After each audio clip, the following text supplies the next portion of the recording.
Oh boy. Let's see if we can get everybody back on here.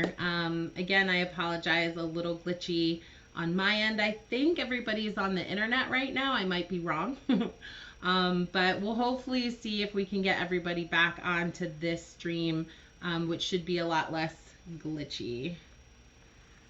So yeah, I'll give you guys a second to re-find me. Hopefully you guys will find me back on this page. Because we had to close down that other page. So sorry about that, everybody. All right.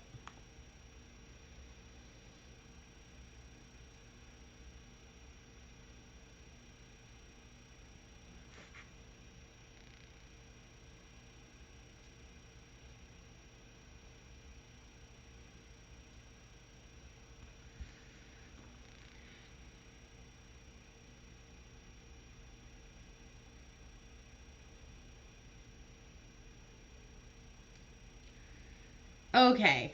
Oklahoma says hi. Hi, Kaden. Thanks, guys. All right. So hopefully I'll give you guys a second to figure out exactly how to find me again, which would be great. Again, I'm sorry. I know everything's a little glitchy. And I hear you guys are having some rough weather in the Northeast. So hopefully that doesn't play a part. Yeah, I'll give you guys a couple of seconds to find us again.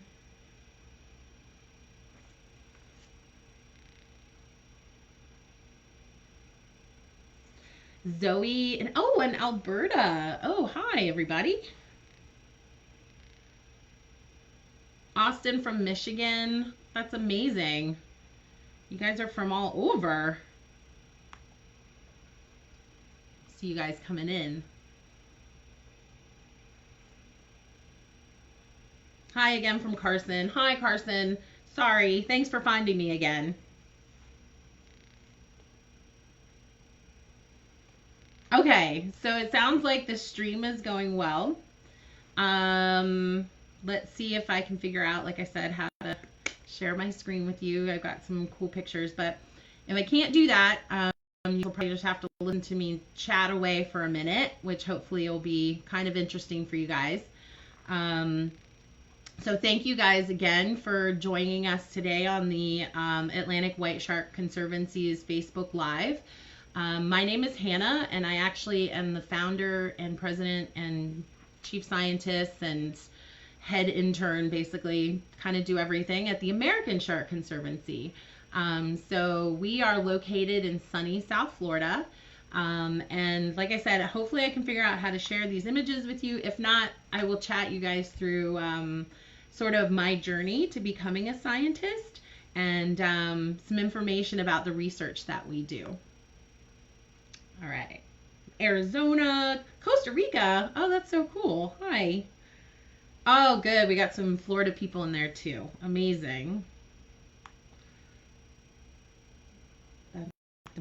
Okay. All right. Can't quite figure this out. That's okay. All right, so again, thank you guys for joining us.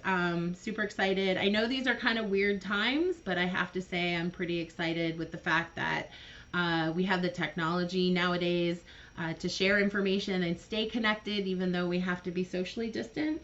So although it's been kind of tough for some people, I know that this has been a really, great time for us to get out there and talk to you guys about sharks. Science, conservation, all sorts of fun things. So hang in there. We'll get through this. And as long as you stay interested in the oceans and sharks, I think you're doing a good job. So again, my name is Hannah, and I'm the founder of the American Shark Conservancy. And basically, I'll chat with you guys today about how I kind of decided to become a scientist and got interested in sharks. And to be completely honest with you, I actually was a little bit scared of sharks growing up. Here in Florida, there were always a lot of news stories about sharks on our local beaches.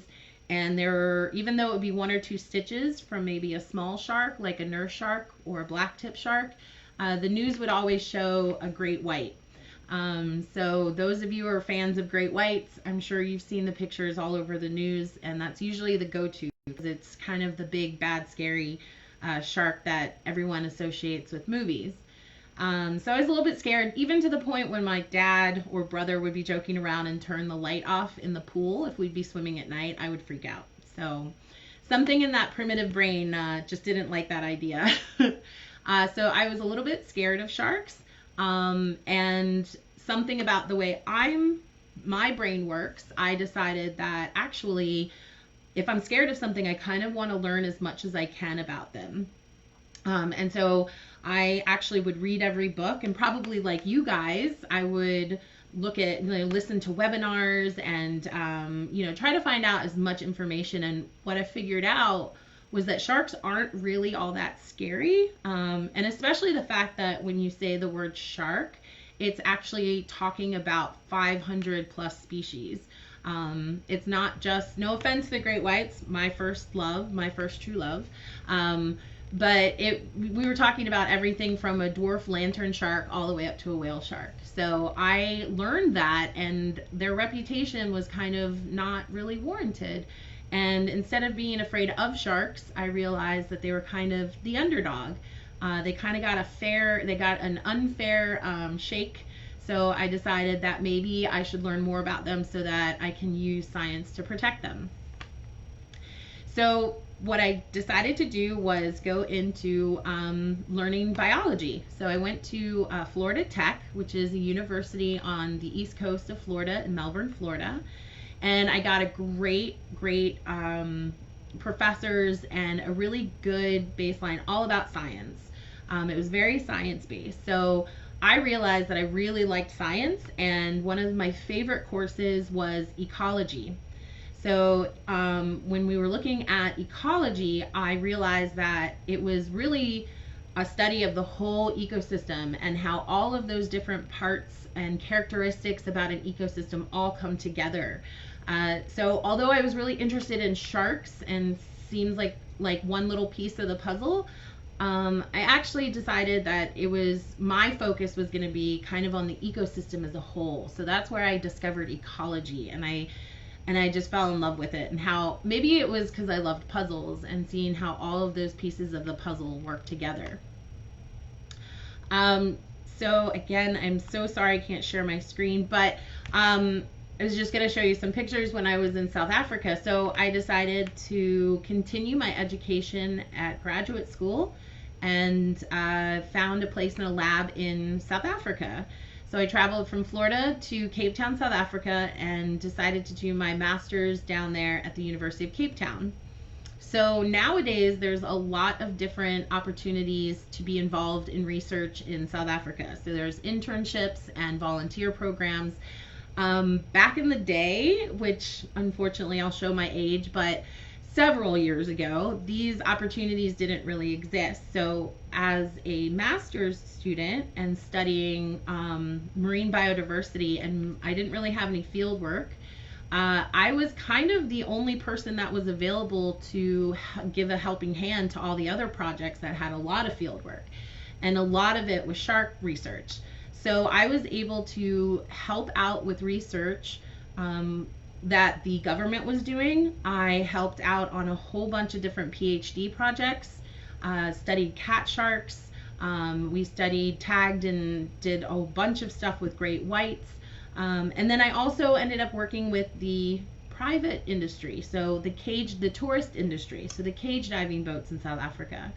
So I kind of was a really important time for me because I realized how all of these little pieces of the puzzle kind of work together. I had my perspective about great whites. I loved them. I wanted to be in the water with them. I thought they were amazing. But then I also realized that all of these different people who interact with great whites have their own perspective. So there were the fishermen who were losing catch to great whites. There was the tourist industry that also wanted to see healthy great whites, but to them it was a little bit more about just making money. There were the researchers that wanted to get all sorts of data from the great whites. So everybody sort of had their own, and then city managers were a little bit afraid of the public safety side. So, and I'm sure if you guys follow the Atlantic White Shark Conservancy, they know this very well, and you have to find that balance for all the different people who are interested in sharks. So that's when I decided that was the way I would like to use my training and my knowledge through my science degree, was to basically use science to help support finding a really good balance for all those people that cared about the sharks. So when I got back to the United States, I ended up working for a group called Shark Savers, which was great to have a paying job doing exactly what I wanted to do. So a big part of my job was using science to help support their conservation, to support their conservation campaign. So they mostly worked in Asia, a lot to do with the fin trade, overfishing, enforcement issues overseas. But every once in a while we got to work here in our own backyard in sunny South Florida. So we were able to push forward use the science to support the protection of lemon sharks and great hammerheads, smoothed and scalloped, and tiger sharks here in the state of Florida. And when that was really successful and we got the protections, I realized that it took a whole group of people to do that, all with lots of different backgrounds. So on the day that I voted to protect these sharks, I had given a talk about the science behind it, but we also had just really passionate people who cared about the animals. We had TV people, we had other people from the academic world, we had TV personalities, other nonprofits. So it just kind of made me realize that it does take a whole bunch of different people with different perspectives to make sure that our sharks are protected.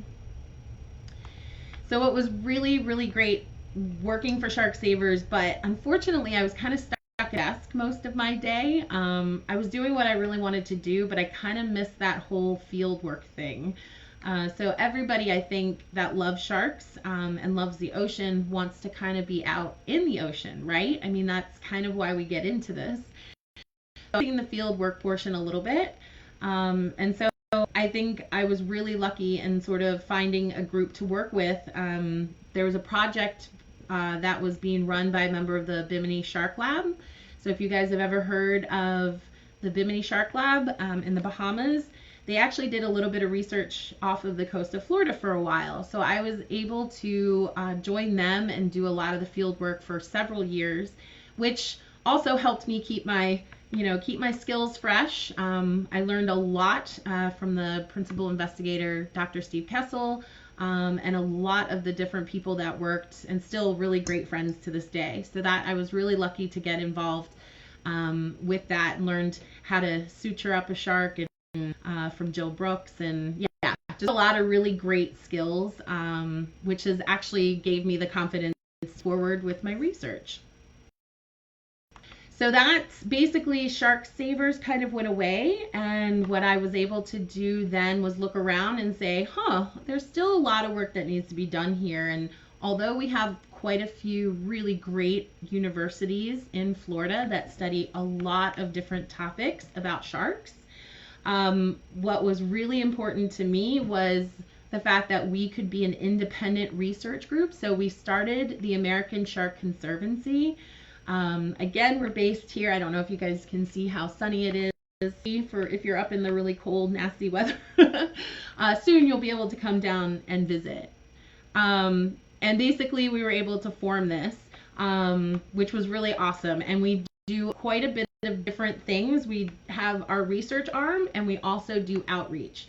So we have a couple of research projects which have been really cool to put together, in that we're answering a lot of really great questions. And then we also have on the other side, on the flip side, we do a lot of education and outreach. So when this whole mess is over and we can all hang out together again, you can often find our crew at a lot of community places, community events and stuff where we have tables.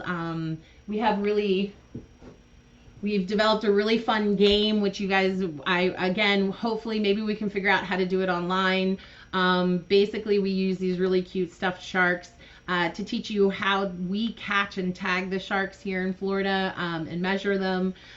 So hopefully we can do it online, but then again, hopefully too, if you guys are in the area, you can join us for one of those events, which I think would be a lot of fun.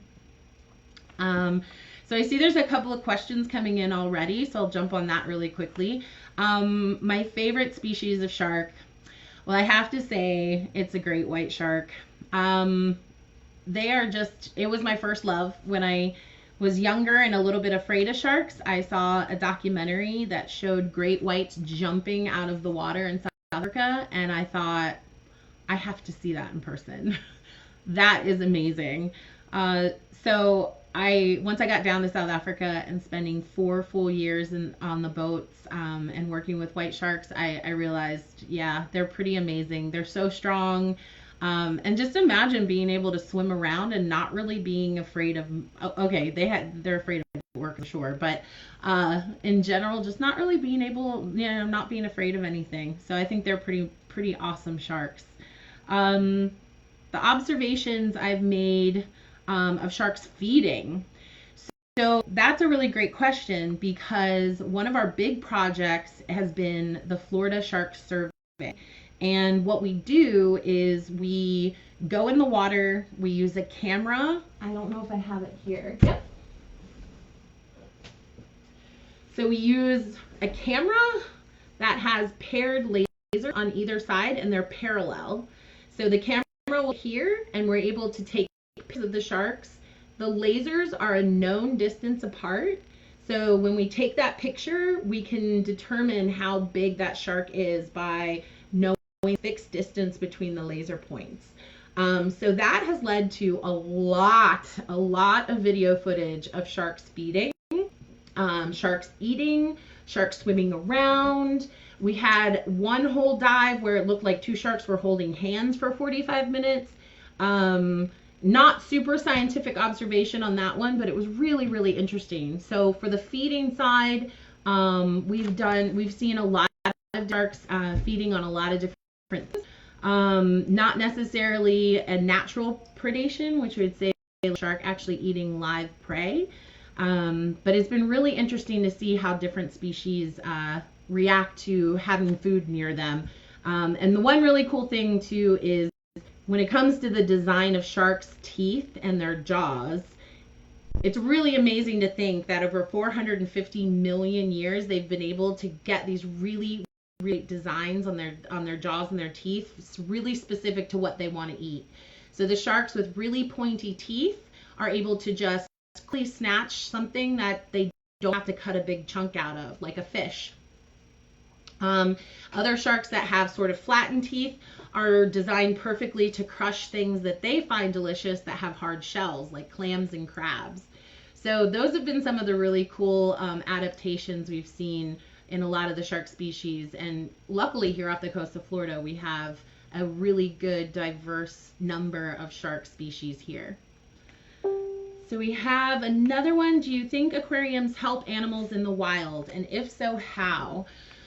So sharks can be tough to keep in aquarium because most of them are big bodied and swim really long distances. I think it can be really difficult to keep some of those bigger sharks in aquariums. But I have to say, and this is kind of the same thing when you hear a lot of people mention the movie Jaws, I was actually inspired by things like that. Although some people think they've done harm, things like being able to go to an aquarium for someone who's never been able to visit the seaside or go snorkeling or go scuba diving. Some of the sharks that are small enough to keep an aquarium where they're really healthy and enriched and happy, I think does an incredible amount for public awareness. Because if you talk about sharks and you don't ever see one live, I think it's really easy to be like, meh, who cares? But if you're actually able to see a shark live in an aquarium, and as long as it's done in a really healthy way for the sharks, I think it's really important to keeping them in the public eye. So that was a great question. I like that one. And we'll see if some of the others have come through. How do you record and store the data you collect on a boat so it doesn't get wet? Ooh, that is a really good question.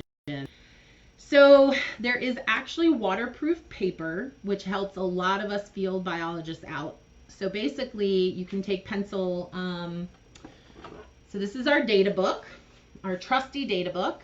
And basically it's called Write in the Rain, and on the inside is waterproof paper. So we can make observations and collect all sorts of data in pencil, and then you could pour water on top of it and it doesn't wash off and the paper doesn't dissolve. Isn't that amazing? So I have a whole stack of these, which have been super, super duper valuable. And then I have free sheets of waterproof data as well. So these things are like gold. We definitely onto these, and they've made it really, really easy to collect information. And we do collect pages and pages of data when we're studying sharks and anything in the ocean, really. And you're right, it does have to. I've lost a couple of cell phones to water damage just because that's why I capture images. Everybody takes pictures with their cell phones these days, and mine wasn't actually waterproof at first. So I've lost a couple of cell phones, but most everything else that we use to study sharks is either waterproof or have really good cases that are waterproof that we can put them in. But things do happen. I flooded a few cameras as well, which is really sad. I don't know if you can see. This was my camera, my beloved camera that I use in the surveys, and unfortunately it got water in the housing and it doesn't work anymore. So sometimes you have a few lethal things that can happen, especially when it comes to salt water. So how many sharks have you tagged? Okay, so really great information. In the previous work that we did with the Bimini Shark Lab, I think, and they may need to correct me, but over 100 lemon sharks have acoustic tags in them. And basically these are little tags that have a unique frequency. You make a little incision in the belly of the shark, you put it in their body column, and you sew it up really quickly. So there's listening stations all up and down the coast of the United States. And as a shark swims by, that unique code is recorded by the listening stations. So we can figure out where those sharks swim up and down and how much time they spend in an area and who they like to hang out with, which is really, really important. And then in our current study, we're studying hammerheads. And right now we've put 12 satellite tags out so far. Before all of this stuff happened, we had just ordered 8 more tags, thankfully with support of great funders and advisors. So we'll be getting another 8 tags out in the next couple months, hopefully. And what classes are important to take if you want to be a marine biologist? That's a great question as well. So it's going to depend on the university or college that you go to. But basically in general, there's going to be a lot of baseline science classes that you have to take. And although we do mentor some undergrad and early career scientists, and the biggest complaint is the fact that we all had to kind of struggle through organic chemistry. That's been kind of the one class that seems to kind of catch us all up. But it is really, really important, and getting exposed to all of this different kind of research and all of this different types of science can help you figure out exactly what you want to do and what you want to focus on as a marine biologist. So it can be really important to kind of try a couple of different classes. You're going to have your basic biology, chemistry, physics even. I didn't do so great in physics. And then you'll see as your years go on in college, you'll get into more detailed classes like microbiology. I loved developmental biology. And then if you really are focused on marine, there's usually a marine biology class that's offered. I took marine ecology, which was amazing. So again, kind of depends on the university or college that you end up. But basically anything to do with the sciences, your first couple years are going to be maybe a little tough to get through because it'll be a lot of that basic stuff. But then you'll start to get into really awesome. I did an earth science class that was really helpful, and I led the developmental class as well. Safety precautions when swimming with sharks, and how does that change based on the species you're working with? That is also a really good question. So one of our projects does require me to get in the water with sharks. And it's not necessarily, it's up to every individual to decide whether or not they want to do that. Safety precautions, personally, I just always like to have something in my hands. I've been in the water with, I think, not as many as a lot of other like photographers and stuff, but I mean, I think I'm at like 15 or so species. And spending a lot of time with the ones here off of the coast of Florida, I can say that I'm pretty comfortable with behaviors, and I can kind of see that, you know, the lemon sharks they like to be close to you. They're not very snappy. At least our lemon sharks aren't. You know, I can make some general comments about that, but I just particularly, for my own personal, I think, calmness, like to have something in my hand. So whether it's a large format camera, sometimes divers just go in with a simple PVC pole. And again, it's not necessarily used, you know, I don't advocate using it as a weapon to keep sharks away, but basically it's just kind of establishing a barrier between you and them. So something simple like a PVC pole wrapped in electrical tape. If anybody does the dives with me, I do ask that they have something in their hand. And a really big thing for me too is to make sure that you have gloves and socks, and you don't have really flashy white, fleshy looking anywhere out there, because if you have a long wetsuit on and then no gloves, the sharks are going to see the contrast between your hands and the wetsuit. So luckily here, I actually have trouble getting sharks to come close to me to get these good images that I need with the lasers. So a lot of times it's me kind of chasing them around. But as for the safety precautions, I like to dive with people I trust, and I just like to have something in hand, no matter what kind of species it is. Do I have a favorite shark joke? Oh no, that's a really good question. I don't know if I have a favorite shark joke, but a very, very favorite image that I have, which I copied, and it's I send it out every year, and it's "Have a Great White Christmas," and it's a great white with a Santa hat on. So I don't know if you got, please in the comments, if you guys have good shark jokes, you got to let me know, because that's a great question, and I think I should have some shark jokes in my back pocket for sure. So yeah, if you guys have any great shark jokes, please write them in the comments. That would be amazing. Okay, so next question is, what is the favorite part of your job? I think if I'm quiet underwater, watching a shark sort of swim around, or even on top of a boat, and just basically seeing a shark be a shark, knowing that they're doing exactly what they were doing millions of years ago without having to think about overfishing or the numbers of sharks decreasing or environmental disasters.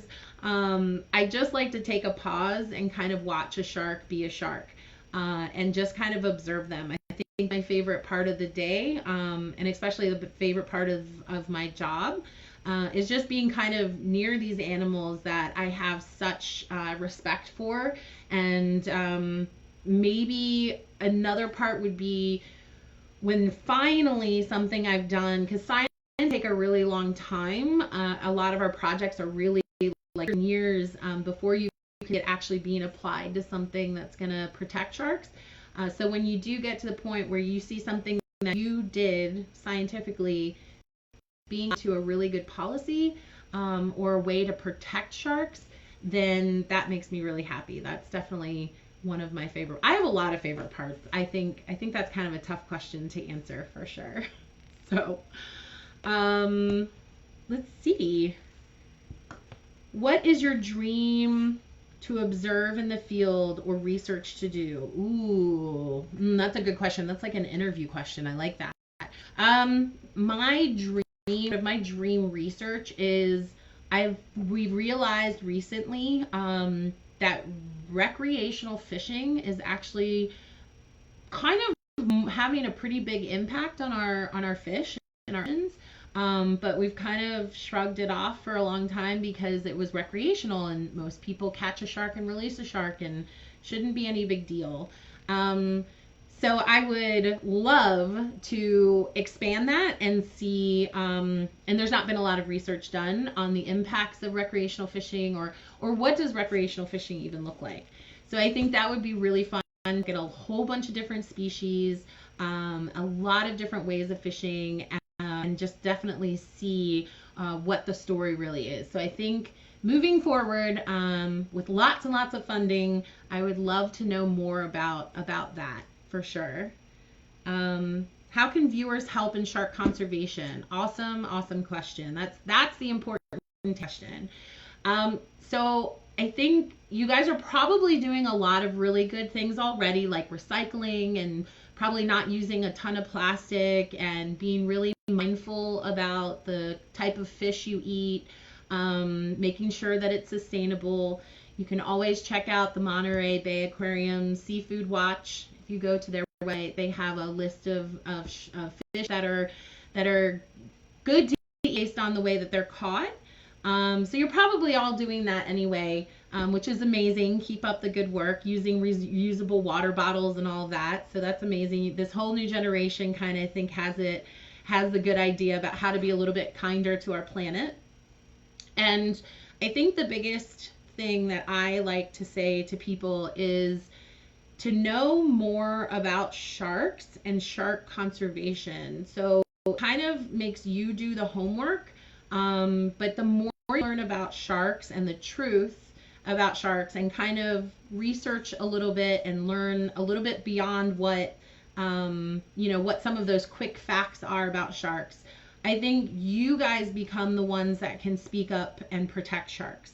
So if in our oceans in general, so kind of educating yourself to what the issues are, what the process is to help protect sharks, just kind of going a little bit beyond, maybe signing a petition or something. So I think that's really important. If you kind of speak up when you need up, and learning a little bit how these processes work. And basically if somebody's saying something silly about a shark, you can speak up and say, nope, that's not right because I learned this and this. So building this awesome army of shark stewards out there is also part of our mission, because I think when it comes to changing rules and laws, as long as we know that what we need to do to protect sharks and we can speak up, I think that's going to be really, really important moving forward in the future. So that'll help a lot. Can you share what you know about goblin sharks? Goblin sharks, that's been a really hot topic lately. Was there like a video that I missed or something? Yeah, goblin sharks are crazy, right? So goblin sharks, I know very little, but basically you guys know they have that really long nose that comes out. And sharks in general, their jaws, if you guys touch right here by your jaws, where your jaw actually is attached to your skull. So if you push up here, you can feel it. It's hinged, but it's actually attached. But with sharks, the jaws aren't actually attached to the skull. They're independent. They're held together by some ligaments in the skin, obviously. So goblin sharks, it means basically their designs are all made to make their lives a little easier, which makes a lot of sense, right? Goblin sharks have this really long nose, and all of that is surface area where you can pack in a lot of ampullae of Lorenzini, one of my favorite words ever. So those are all the little filled canals that will pick up on electromagnetic pulses that come off of any living creature, like their prey. So that big long nose gives them a little bit of advantage because in their ecosystem, it's really hard to find prey. So that big nose helps them find prey items. And then that jaw being able to jut all the way out like that also is this really good advantage to have. So that is something, if you live in a really tough environment, you're going to probably come up with some tools and some adaptations to make it a little bit easier to find food. So that's kind of all I really know about the goblin shark, to be honest with you. But there's really great resources out there online too that will have some information about them. All right. Oh, there was a joke that was sent in. Yay. Okay. Oh, this is a good one. What is a great white's favorite candy? Give you a couple of seconds to think about that. A jawbreaker. That's pretty All right, that is really good. I think we can end it on a funny note, which hopefully you guys can get a good chuckle out of that. And please, like I said in the comments, leave some more jokes if you'd want. They're awesome. And I just want to say a huge thank you. I did get the question, like, what does your everyday day-to-day look like? And I know I've talked a lot about diving with sharks and, you know, being in the field. But to be honest with you, when it does come to marine biology and being a scientist, there's a lot of coffee involved, a lot of computer, a lot of computer time, a lot of communicating, planning. You have to be pretty organized, which you might not be able to tell from my desk space here, so don't look at that. But yeah, so it's about 5% of that really fun, awesome time, but that definitely makes it worth it when you get to spend some time in the field with the animals. So I just want to say thank you guys, and thank you to the Atlantic White Shark Conservancy. Awesome time. Thank you for all the great comments. We're super excited. And yeah, if you guys have any other questions, please put them in the comments and I can type a quick answer to you guys. So thank you so much. I hope everybody stays safe and healthy, and hopefully I'll see you guys back here at some point. So thank you guys, and hope you have a really great weekend. It's Friday. All right, bye.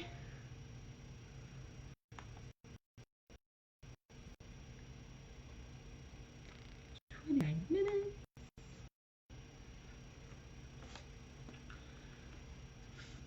And some jokes come through.